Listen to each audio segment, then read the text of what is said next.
The Galactic Council's decision shocked every species in attendance. When the Velrathi nursery world of Krayshawn fell under threat from raiders, the Council deployed a single guardian to protect the younglings sheltered there. Not a Velrathi warmaster, not a Krolian battlemech. They sent Lieutenant Arya Holt.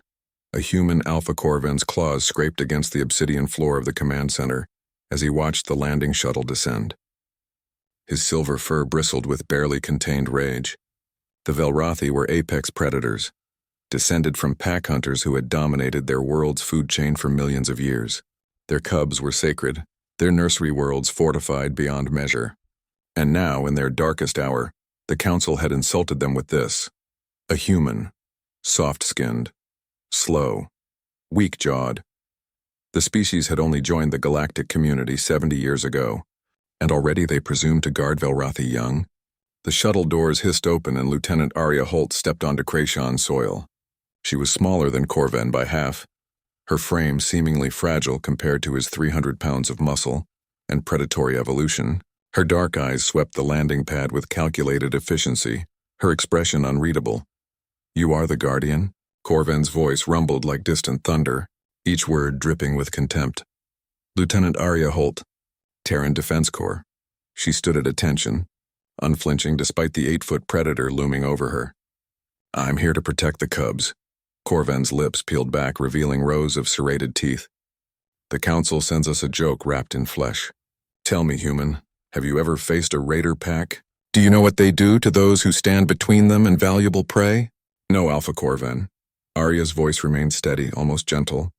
"But I know what I do to those who threaten children." Something in her tone made Corven's ears flatten. It wasn't bravado.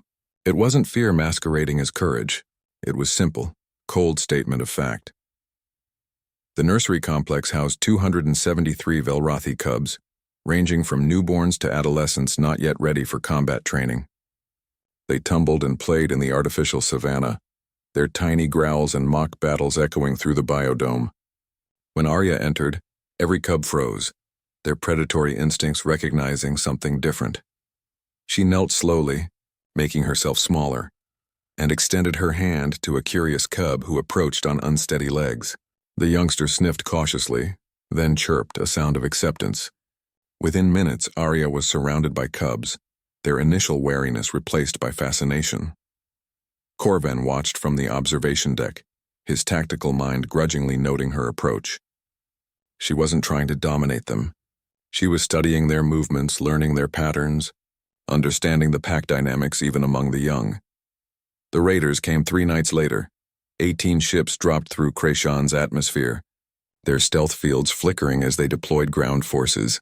The Scarix were notorious for their cruelty, slavers who specialized in stealing the young of other species, breaking them, reshaping them into weapons. Corven's security forces engaged immediately, but the raiders had chosen their timing perfectly. A solar storm disrupted communications and reinforcements were hours away. The Alpha's blood ran cold as he realized the raiders' true target, the nursery's western wing, where the youngest cubs slept.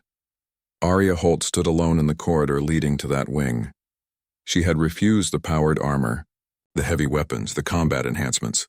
She wore standard tactical gear and carried a human rifle, primitive kinetic weapons that most species had abandoned centuries ago. Corven had called her foolish. Now, watching through security feeds, he realized his mistake. The first 3 raiders who entered the corridor never saw her.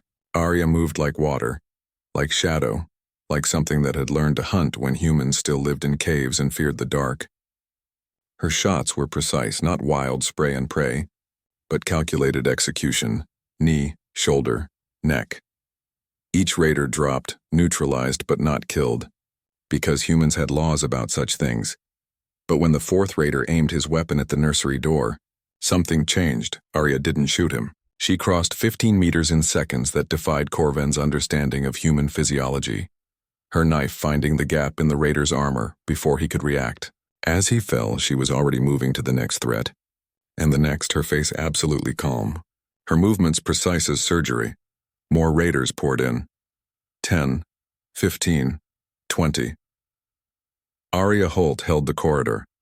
Corven watched in stunned silence as the human became something he'd never imagined. She used the narrow space to her advantage, preventing the raiders from overwhelming her with numbers. When her rifle clicked empty, she didn't retreat.